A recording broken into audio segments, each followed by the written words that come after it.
Well, they've kept Matthew Hart waiting. And here we go then, the start of the 50th over.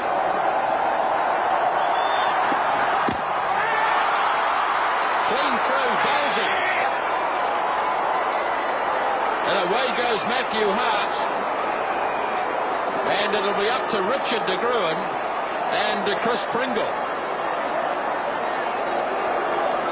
Well, it's just here we go, and here this is the score was just beating with pace there.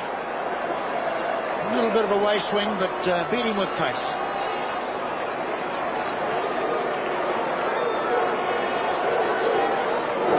Straight through the defences of Matthew Hart. Let's have a look at the reaction of Jeff Howard. Can't believe it. So Hart disappears. De Gruen has got out there very quickly. And New Zealand still need 3.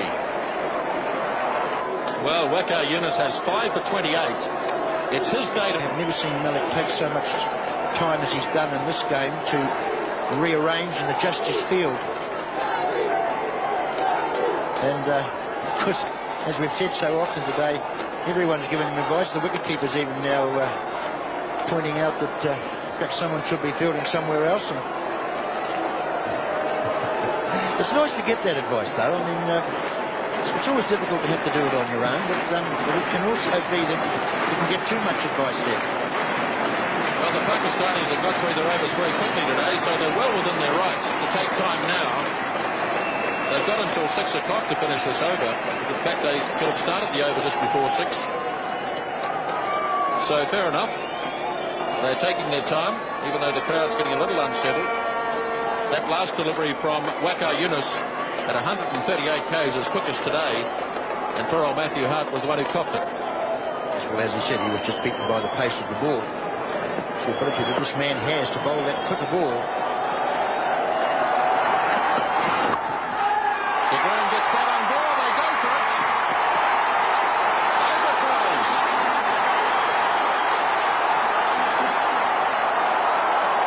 Well, it's all happening out there, Grant, isn't it? The scores are tied. And there's still 4 balls to go. Well, I said it's all happening out there. Certainly the game was a little dull to start with today, but the crowd have certainly got their money's worth in the last hour and a half or so. Everything's happening out there. It's just like a circus. Salim Malik can't believe that New Zealand have crept up to a tying position with an overthrow.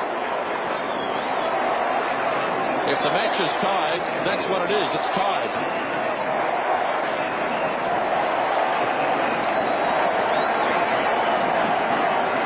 Fall of wickets in the game has nothing to do with it. If the 2 teams finish on the same number of points, a number of runs, it's a tie. Here we go. Waqar Younis. LBW appeal. Chance of a run out. Nothing. No LBW, no run out. We're still in a time situation. Well, as I said, look at this. That ball there, well, obviously pitched outside the line. De Gruen, he was off, but Pringle didn't want anything to do with it. But of course, there's still 4 balls to go, so there's plenty of time, as Pringle would be saying to De Gruen. It's just a matter of De Gruen can stop 4 thunderbolts. But he's got the right idea. He's going to get forward, whatever. And I've always felt if you can get forward far enough and get a bit of batter around, you might slip one away for 1. And no doubt he'll be aware of that too. Look at those Pakistani fielders now. Everyone up in the ring. I don't see that often in a one-day game.